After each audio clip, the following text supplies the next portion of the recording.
If you were dropped into the Stone Age tonight, your first instinct would probably be to make a bow. That instinct might get you killed, not because bows are useless. A properly made historical bow is one of the most elegant weapons humans ever created. But the version in your head, the one you carve from a wet branch, string with a vine, and use to hunt dinner before sunset, is mostly a movie fantasy. A bow is not just a bent stick. It is wood selection, drying, shaping, string tension, arrow spine, arrowheads, fletching, and years of practice. Wet wood doesn't snap back. It just bends and stays bent. Unprocessed vines stretch. And an arrow without perfectly balanced spine and fletching doesn't fly, it tumbles. So while you are still trying to convince a damp branch to behave like a weapon, another hunter reaches for something that looks almost embarrassingly simple. A strip of leather, a stone, a practiced hand. That is the sling, one of the most underrated ranged weapons in human history. And the strange part is this. It looks primitive because the materials are primitive. But the physics behind it is anything but simple. Here is the simple physics breakdown. An arrow kills mainly by piercing. A sling stone kills mainly by impact. That difference matters. A badly made arrow may fail because it cannot penetrate deeply enough. But a heavy stone moving fast does not need to cut.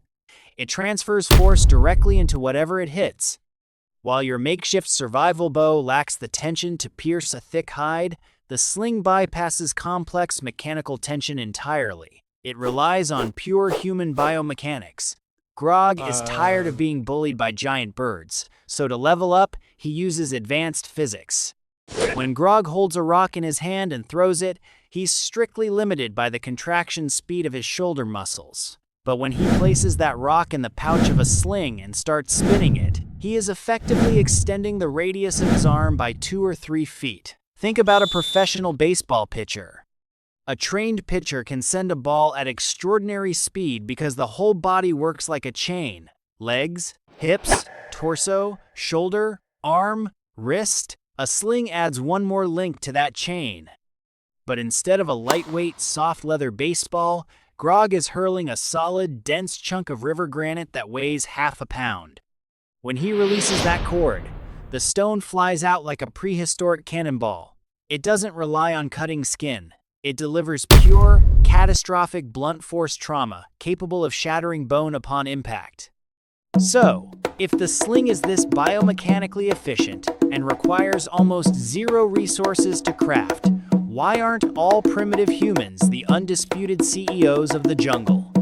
Because aiming this thing is a neurological nightmare. A bow offers a physical line of sight. You pull back, you aim down the arrow, you release. It's point and click.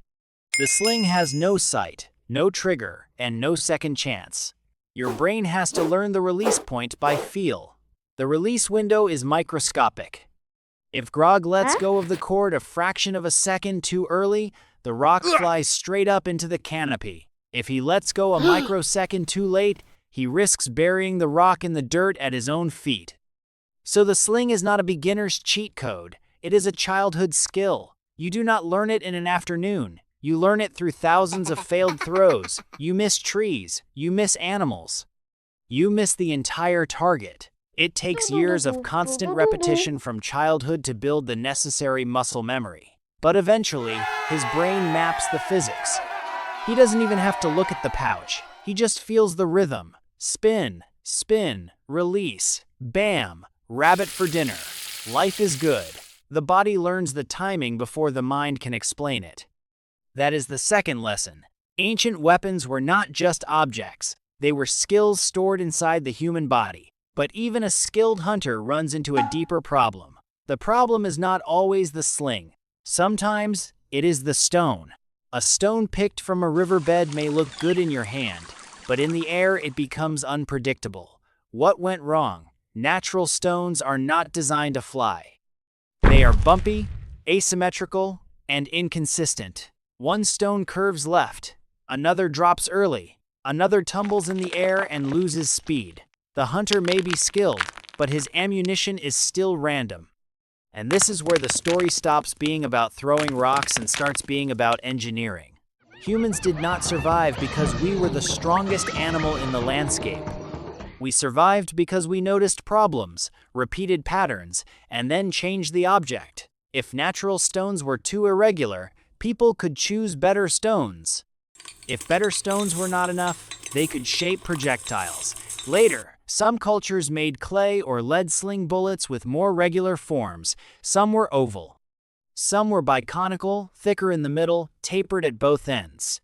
The idea is simple. A more regular projectile flies more predictably. A random stone fights the air. A shaped projectile works with it. This does not turn the sling into magic. It turns it into a system.